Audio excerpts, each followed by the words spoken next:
Hey guys, so today we're going to be talking about building the bench press. The bench press is driven by two main muscle groups, the chest and the triceps. The shoulders are involved as well as the upper back and the external rotators of the shoulder. So if we're talking at the base level of bench press, honestly I think the best thing to develop is your triceps and your chest, which can be done through a lot of dumbbell bench, a lot of floor presses, and a lot of push-ups. Something that I did to increase my bench press a lot was a lot of pause push-ups, whether with weight or not, and a lot of overhead tricep work. When we're talking with the triceps, the main movers of the bench press is going to actually be the triceps. If your chest is the main mover and your chest is much bigger and much stronger than your triceps, you will end up with some shoulder issues. So it is important to train your triceps as it locks out the bench press, and anywhere off of about 3 inches, the triceps are very heavily relied on. So if we're talking increasing the bench press itself, with the movement strength itself, you would just have to work on whatever your weakness is and increase that. So if your lockout is your issue, it is likely your shoulders and triceps, and that's what you need to work on. If it's off your chest, it is likely your chest. Another key indicator for weakness in bench press is your floor press strength. Any time that you take out a floor press, especially a barbell floor press, that bottom point will be your sticking point. It is something that Louis Simmons said, and I very believe in it.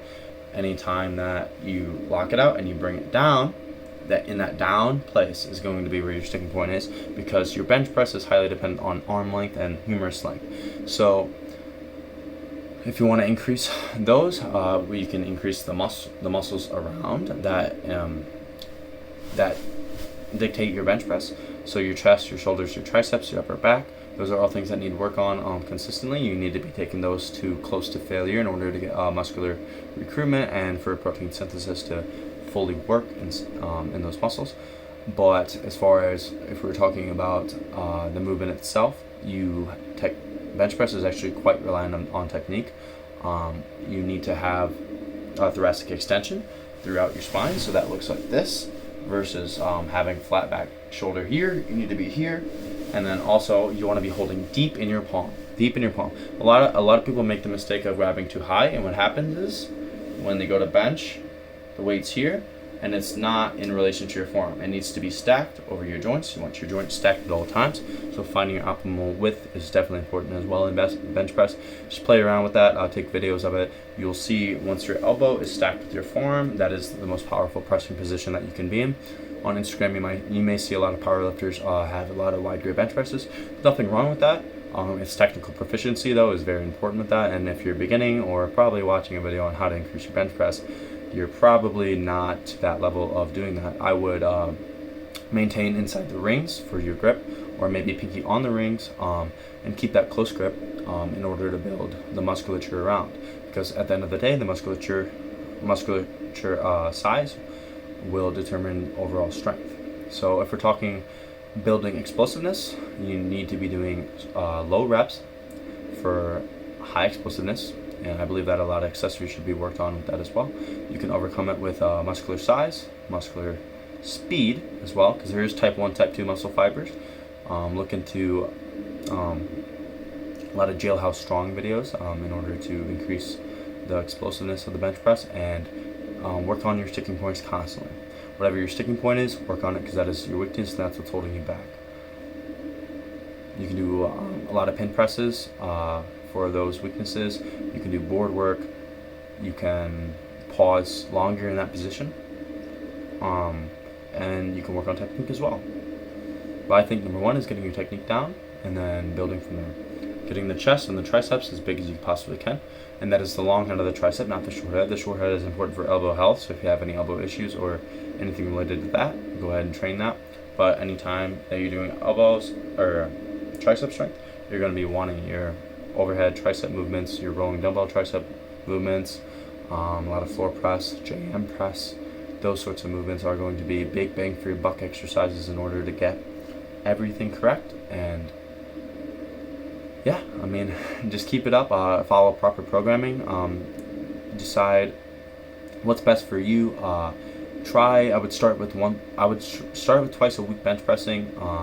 Make sure that it's 3 days apart, so that way you can like properly get protein muscle synthesis and be able to fully express your strength on each training day. When you're beginning, it's pretty easy to recover, but 2 to 4 days of bench pressing is usually what we see. There has been guys on the top of the curve with doing 5. There has been guys that have been able to get away with 1, but most people would try 2 days a week and keep volume pretty consistent. It can't be too low. And you can do a variety of different training tactics in order to work up to it. You can work up to a single and then do back off sets.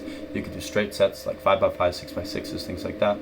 But depending on limb length is another thing. So if you have really long arms, you're going to want to stick to anything less than 4 reps. Not that you can't build things off of 5, but it's not as optimal for you. So think of how far your bar path is. If you have really short arms, you're probably going to want to stick with higher reps. If you're really proficient in the bench press and efficient, you're going to want higher reps. If you're flat backed and real long arms, you're going to want lower. So those are just some things to think of, and I want to just say that triceps are the biggest thing in your bench press. The bigger your triceps are, the more weight that you can carry, and so the bigger your chest is going to get. And as much as people see bench press as a chest exercise, it's really not very good for your chest development at all, unless you're genetically gifted in order to build like that. So that's where you're going to want to see a lot of dumbbell bench, a lot of push-ups. You can do chest flies and things like that. I haven't done much of that, but chest flies seem to work pretty well for a lot of people. Dumbbell floor flies as well. So all of these things can improve your bench press, and I hope that I was able to put maybe some emphasis on something today that helped you. And yeah.